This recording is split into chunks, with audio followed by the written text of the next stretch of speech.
బ్రహ్మదేవి దామోదర్ ఆధ్వర్యంలో సరస్వతి నగర్ నందు నృత్య కార్యక్రమాలు. నెల్లూరు నగరంలోని సరస్వతి నగర్ నందు సరస్వతి ఉత్సవ కమిటీ బ్రహ్మదేవి దామోదర్ ఆధ్వర్యంలో వినాయక చవితి ఉత్సవాలలో భాగంగా శివ నృత్య భరతనాట్యం వారిచే భరతనాట్యము, కూచిపూడి, జానపద నృత్య కార్యక్రమాలు ఘనంగా నిర్వహించారు. ఈ కార్యక్రమానికి ముఖ్య అతిథులుగా చింతల భూపతిరాజు, బ్రహ్మదేవి సుప్రజ, దామోదర్, శ్రావణి, సునీల్, వీర సురేంద్ర, విక్కీ, సాహుల్ విచ్చేసి నృత్య కార్యక్రమాలను తిలకించి లడ్డు వేలం పాట మరియు నిమజ్జన కార్యక్రమాలలో పాల్గొన్నారు.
నమస్కారం అండి, నా పేరు శ్రావణి సునీల్.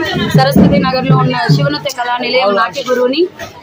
ఈరోజు సరస్వతి నగర్ ఉత్సవ కమిటీ సభ్యులు గణేష్ ఉత్సవాలలో భాగంగా 3వ రోజు సాంస్కృతిక కార్యక్రమాలలో మా శివనృత్య కళానిలయానికి నాట్య ప్రదర్శనకు అవకాశం ఇచ్చారు. వారికి మా శివనృత్య కళానిలయం నుంచి మనస్ఫూర్తిగా ధన్యవాదాలు తెలియజేసుకుంటూ, వాళ్ళు ఇలాంటి కార్యక్రమాలు ఇంకా మరెన్నో చేయాలని మనస్ఫూర్తిగా కోరుకుంటూ, జై బోలో గణేష్ మహారాజ్ కే, జై బోలో గణేష్ మహారాజ్ కే, జై బోలో గణేష్ మహారాజ్ కే.